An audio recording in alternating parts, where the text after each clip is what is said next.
A contestant for today who was the winner of the Nigerian leg. Ladies and gentlemen, please help me welcome Osarode Stephen Odiemwinge.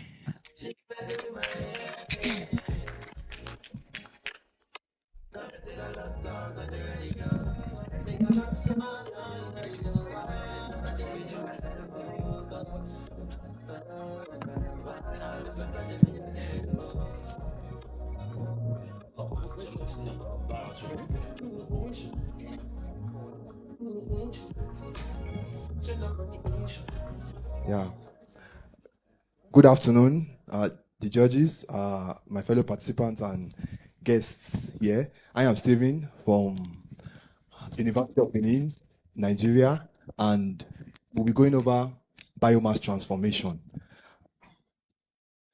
So first off, we'll say, what is biomass? Biomass is essentially a renewable organic material gotten from plants and animals.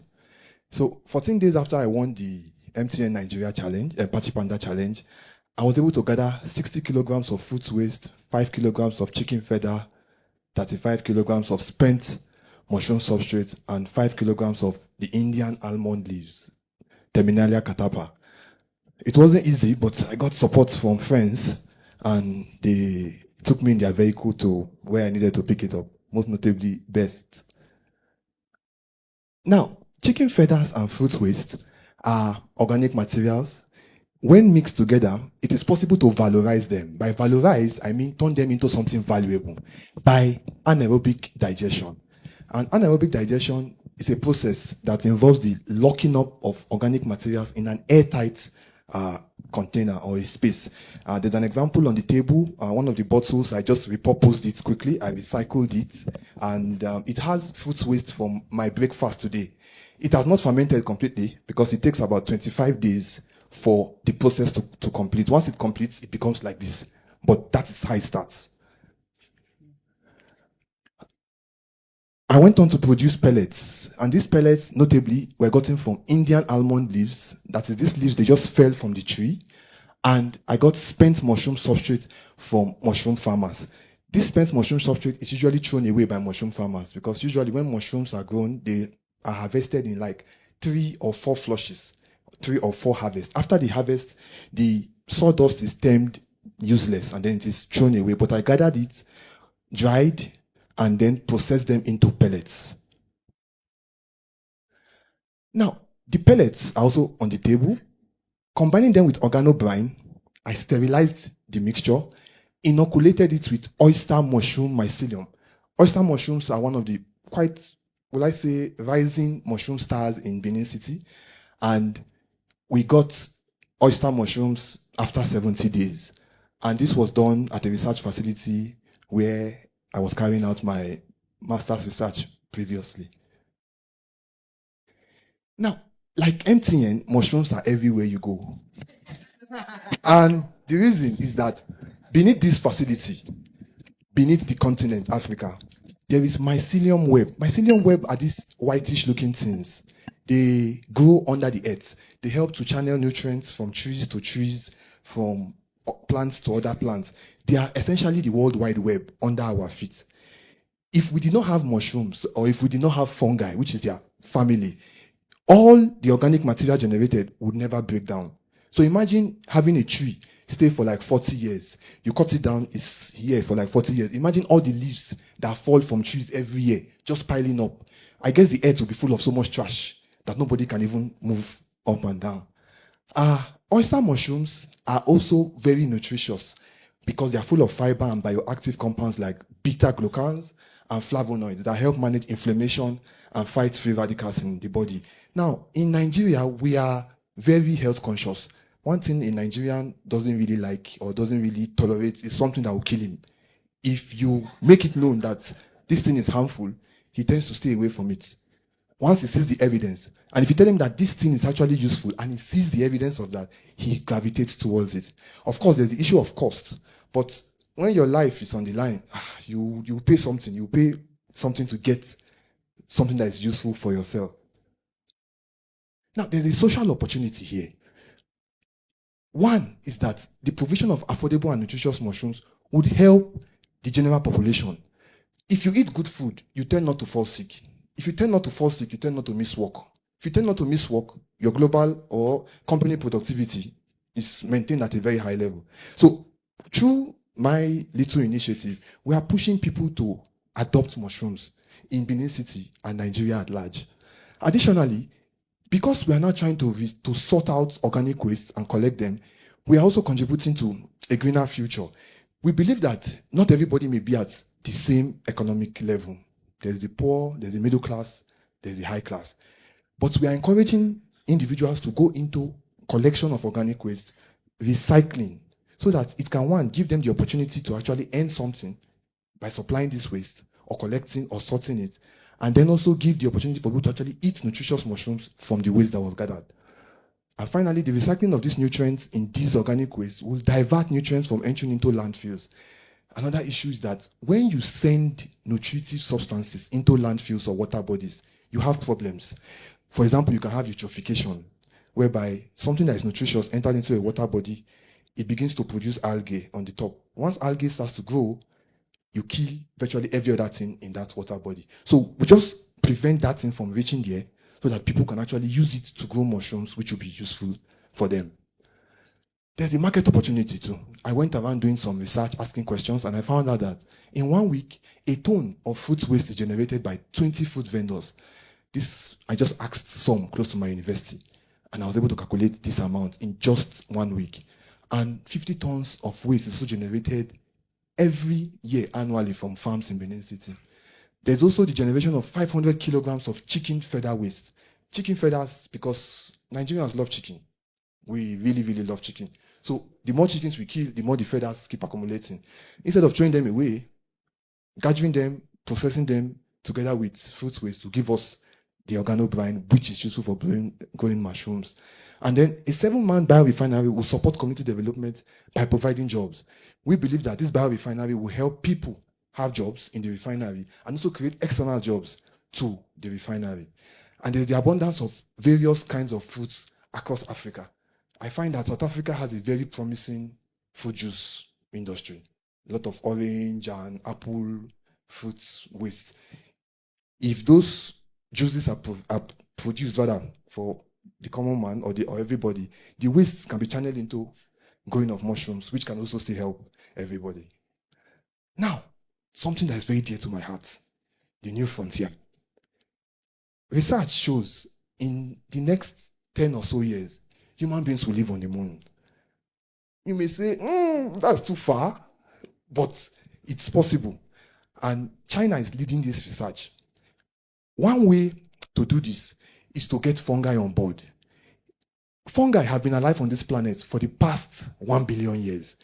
The dots represent 1 billion. Human beings have only been on this planet for 4 million years. The 4 yellow dots there represent the human time span.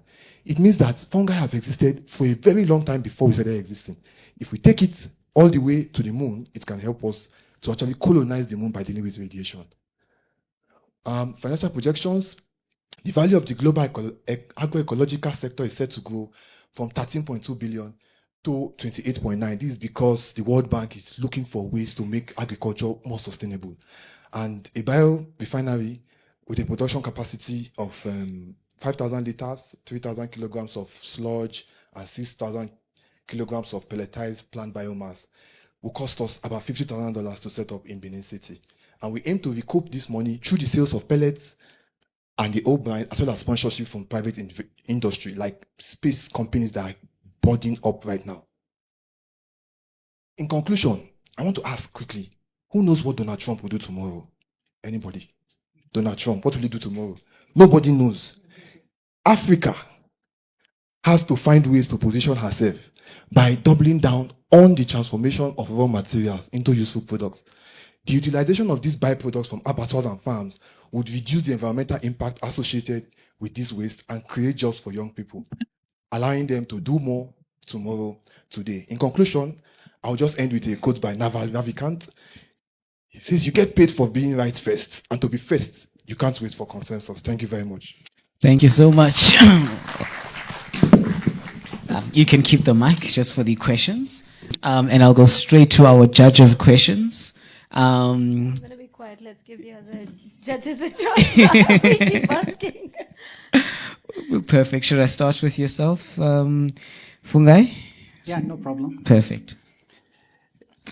Just got the slide before this.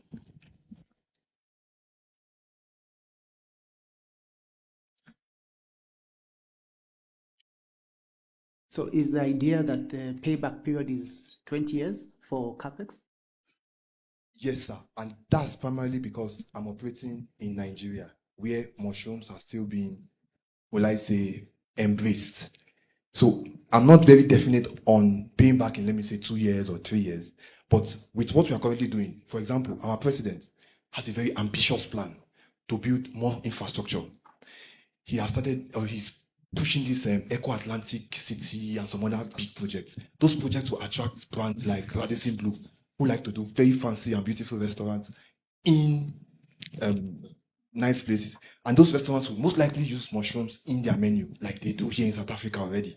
So hopefully my president does that, and it can help me grow the business by supplying to mushroom farmers what they need. Okay, great. In an event I had the $50,000, what would be my return on investment for investing in your company? Okay, estimates are conservatively. I'm looking at 5 to 10,000. But like I said, these things are still a little bit sketchy. But 5 to 10,000 in 20 years. Okay, no, thanks. Any other questions, Funga, before we move on to other judges? Okay. Yeah, I'm good. Happy. Please go for it, Carl. Just in terms of collection of the biomaterial, just some of your thoughts on how that should happen and the like, and achieving scale for this plant. Okay, thank you. Currently in Benin City, when farmers end the season, they usually leave most of their biomass from growing on the farm. Some burn it, some leave it on the farm to maybe rot. So I know some of them who it's possible to get a truck to their location, pick it up, and then take it to a center where it cannot be digested or broken down. Perfect. Thanks, Carl. Any additional questions? Yes, Marina? Thank you so much Thank you. for your insightful and out-of-the-box thinking. It's really great. Just a question around your target market, right? So you've kind of described, that there's a degree of uptake within the country. How would you go about stimulating really a more sustainable, because obviously we want to see your refinery 20, 30, 50 years on. The question becomes, how do you really stimulate this target market that you're speaking about? And do you see any like local dishes that includes mushrooms that can help to kind of help create that sustainability in the long run? Okay, thank you. Currently, mushrooms are being consumed in Nigeria in meals. And although it has a negative connotation because people don't really know the good ones from the bad ones. So I intend to launch alongside the refinery a kind of awareness program where we get maybe chefs to come and prepare meals or use mushrooms in their meals so that people can see that, oh, if you eat it, you don't die. Because like I said, Nigerians are very concerned about not dying. So I believe that in doing that in some years' time, people can begin to now adapt to it. And then hopefully the space industry also takes off. I'm very confident that with those two factors, one can scale in due time. Perfect. Thanks, Marina. Gloria? Yes? Thank you. Yeah, very outside the box. My question is, when you started the presentation, right, there was the bottle with the food waste, and then there were the pellets, and then the mushrooms. What problem were you trying to solve in this journey, and why mushrooms and not any other plant that maybe does not really require to convince Nigerians that they won't die if they eat mushrooms? There are other things I'm sure that they eat where perhaps it would be easier for you to not even need to convince, but rather demonstrate and scale. So yeah. Okay, and this is something, I don't know, I'll give this as a kind of tip to any investor. Nigerians like new things. That's another thing. We like new things. If something is new, if something is unfamiliar, we like it. But like I said, if there's bad publicity from previously, they may be hesitant to go into it. So this particular project was informed by my own personal research project for my master's. I was able to grow mushrooms using human hair, like hair from the head, with sawdust. Mushrooms grew because of the organic contents of these materials. So I now decided to take it further and find out if there are other substrates that could be taken up and used by mushrooms to actually grow. So that is one. Then secondly, the fact that mushrooms are actually nutritious. People don't just know. People don't just know. Okay. But my question earlier was, what problem were you trying to solve? So, it started out as I was in a barbing salon, a barber shop, sorry, not barbing salon, barber shop. And the barber was packing so much hair into his dustbin. And I just asked him, what are you going to do with this? And he said, you toss it away and just throw it away or something. That sparked something in me. He just told me, no, don't throw it away. And he was like, why? And I was like, please help me keep for some time. Let me make some findings online and then see how I can turn this into something useful. That powered my master's project. So when I did that, I now got the idea that, okay, let us shift maybe to chicken feather and see if we can achieve something similar. And it also worked. But it was out of curiosity. So much hair on the ground, it didn't make sense that you would throw it away. I see one more question from Carl. Yes? Just chat to us a little bit about the biopellets and what the use of that is. Okay. Currently, it can be mixed with the brine, which is the liquid solution, and then inoculated. You can add the mushroom seeds. Okay. And then over time, the mushroom begins to grow. Let me just show something real quick. Okay. Sorry. I want to go back. It's not going. Okay. Yeah, okay. Yes. I just want to show.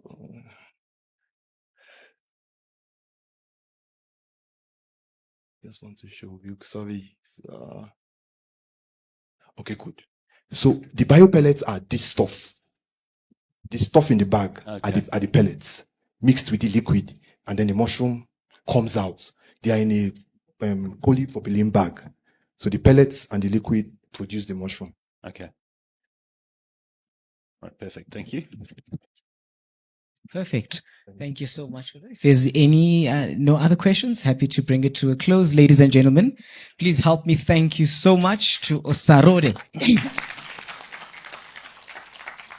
Okay, perfect. That brings us to that was the final presentation on our first winners of each respective country. I think I'll take this opportunity to take once more thank you to Wandi from Zambia,